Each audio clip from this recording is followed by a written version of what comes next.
Hello. So it's the 1st of April 2026, and tonight from Kennedy Space Center there is a rocket launch. It's the launch of the Artemis II, and it's the first crewed lunar mission in over 50 years, I believe, which is kind of cool. It's a flyby, I guess you'd call it, which is pretty cool, pretty exciting. I brought myself out to the east coast of Florida. I'm at New Smyrna Beach, which is about 50 miles from Kennedy itself. And the reason I came out here was to try and capture some video and or photos of the rocket launch. It's something I've never done before. The current launch schedule is 6:24 p.m., which from what I'm trying to achieve isn't ideal because it's still going to be very bright. The sun doesn't set until like 7:45 now, so very difficult to have a really long exposure where you want to try and get that nice rocket trail through the sky. If you get too much light in the camera, obviously it's just going to be a white frame, totally blown out. So my idea is to stop my aperture right down, use a strong ND filter, and then a remote shutter that I've brought with me to control the length of the exposure, to try and expose everything as best I can while still capturing the rocket. It would be a lot easier if it was a nighttime launch because you're not worrying about so much light, obviously. But like I said, I've never done it before. I know what I want to do and I think I know how to do it. The reason I came out to the beach is because I love the beach, and I figured that we could get a good view being on the east coast of the launch, and then maybe for the photo or the video use the water and the shoreline in the photo while I'm capturing the rocket, maybe trying to get some sort of reflection or smooth the water out.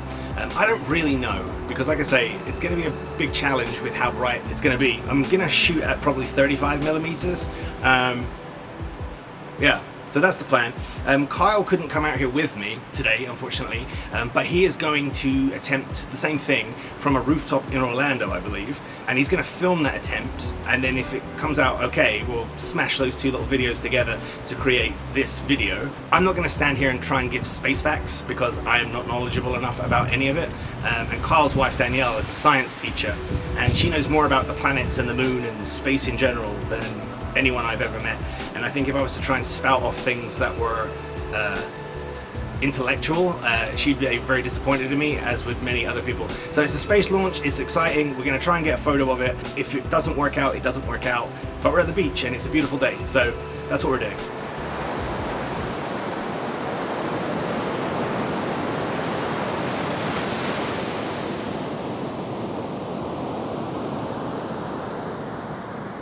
Hello. So I'm down at the beach now. It's currently 5:50, and according to what I'm looking at online, this launch is still scheduled for 6:24. I actually drove a few miles south here to a place called Smyrna Beach, but when I got there it was just crawling with people. There were cars parked all over the road, all over the restaurants. It was a nightmare. So I've driven back up a little bit. I'm kind of on the south portion of New Smyrna Beach, and it's kind of quiet around here.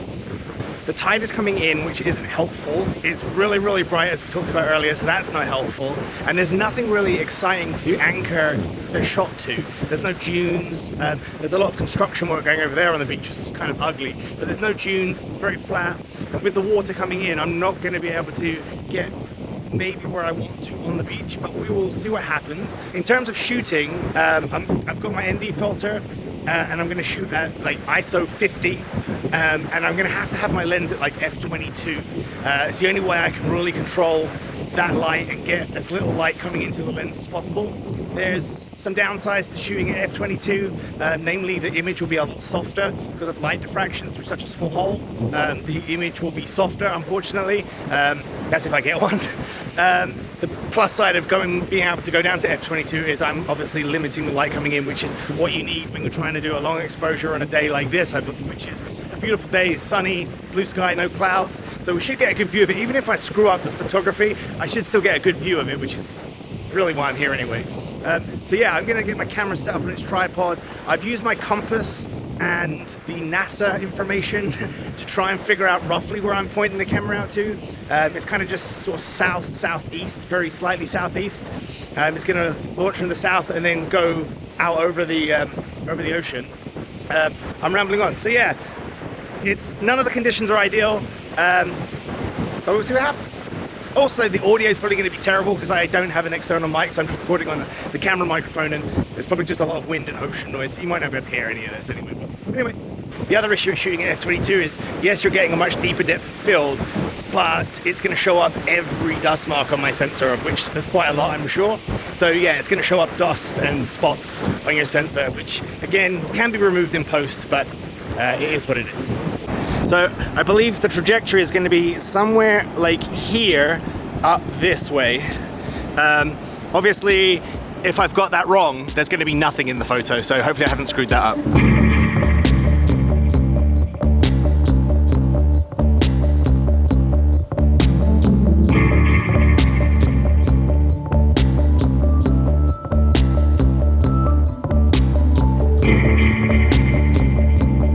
Okay, so it's 10 past 6. It's still scheduled for 6:24. The beach has gotten a bit busier now. Everyone's brought their chairs down with their family. Some people are playing in the ocean. People are just sort of setting up some food and drinks to watch. I have to be honest, I've done some test exposures on my camera, and I can't really expose for longer than like 20 seconds before the image starts to blow out.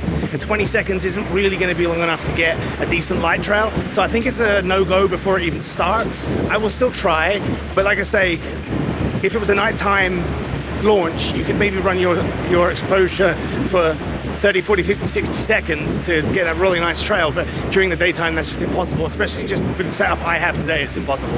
So 30 seconds is like my max, absolute max, but that has a lot of clipping. It's probably around 20-second exposures, and we'll just see how it goes. I don't think it's going to work.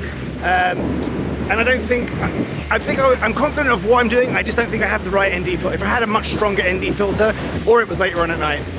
Okay, so it's 5 minutes to launch, so I'm going to stop filming anything now. I've tried to show you the people on the beach, but I'm only using my 20mm lens on the camera at the moment because I've got 24-70 on the photography camera set to 35. I didn't use a prime lens because the ND filter for that 35 prime is way too weak. So I'm using a 24-70 on the A7 IV, shooting at 35, and I'm using a 20mm on here, so stuff I'm showing you on the beach probably doesn't come up. Anyway, I'm gonna go. Oh, last thing, I've set my focus to manual. I'm focused on the horizon or to infinity, and we're gonna see how this goes.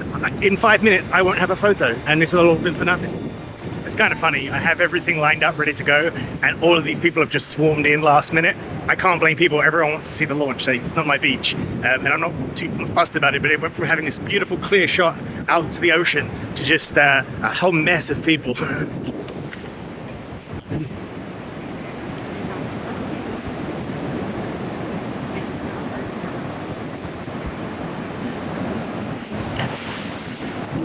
Oh well.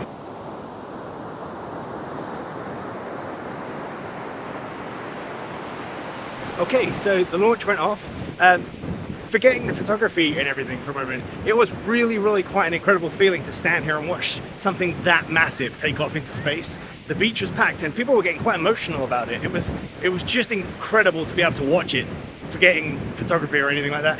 When it finally went out of view in the sky, about 30 seconds later, you could just hear it, and it was, I mean, it was really quite, like, I'm more inspired and impressed by it than I thought I was going to be. In terms of the photography, I don't think I got anything. As I said, I couldn't keep the exposure running long enough. The second shot I tried to go for, it's coming up to high tide now. High tide, I think, is like 8 something, and the water rolled over my tripod, and the tripod sank, so that exposure was ruined. And then I had to quickly move and reframe the camera, so it was a bit of a nightmare. I don't think I got anything, but it's a lesson learned for next time. I knew it was going to be tricky in the daytime, and I'm certainly no expert. As I said, I've never shot a rocket launch before, but we'll try again. And sometimes things just don't work out, and that's okay. Things not working out is part of growing and part of getting better. So yeah, kind of sucked. Well, I did kind of sucked, but that was magnificent. Like, wow, really amazing.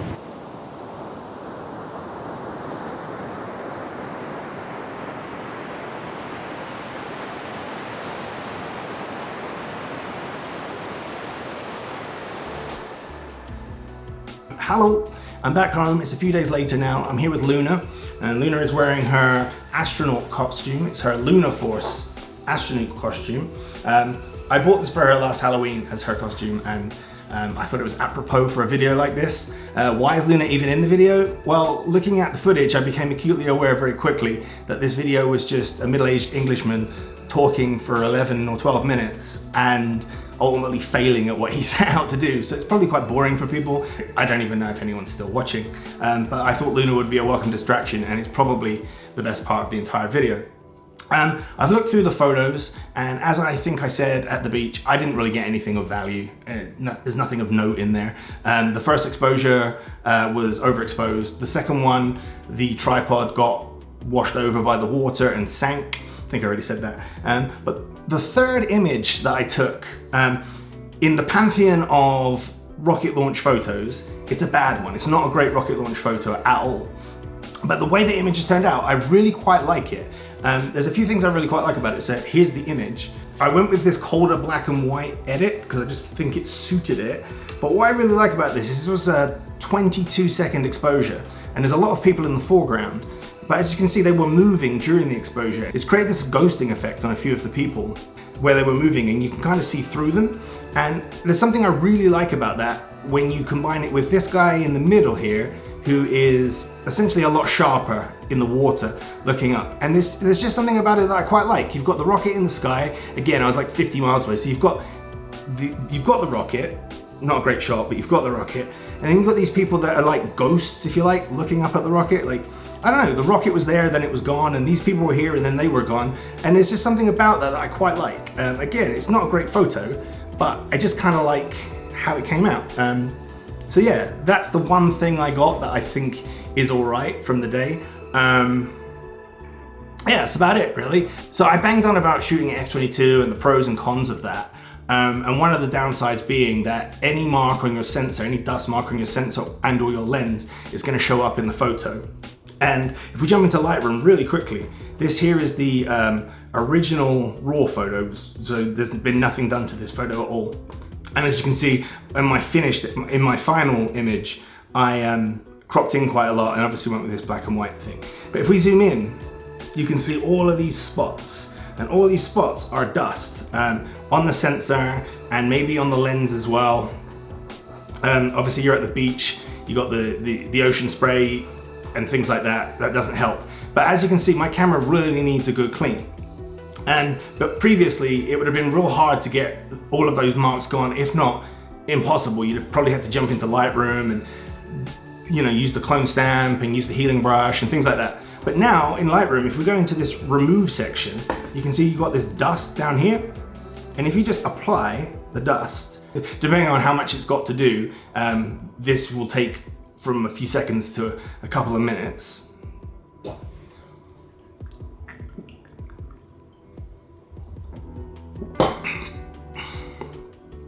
In this case, a couple of minutes. I'll speed it up.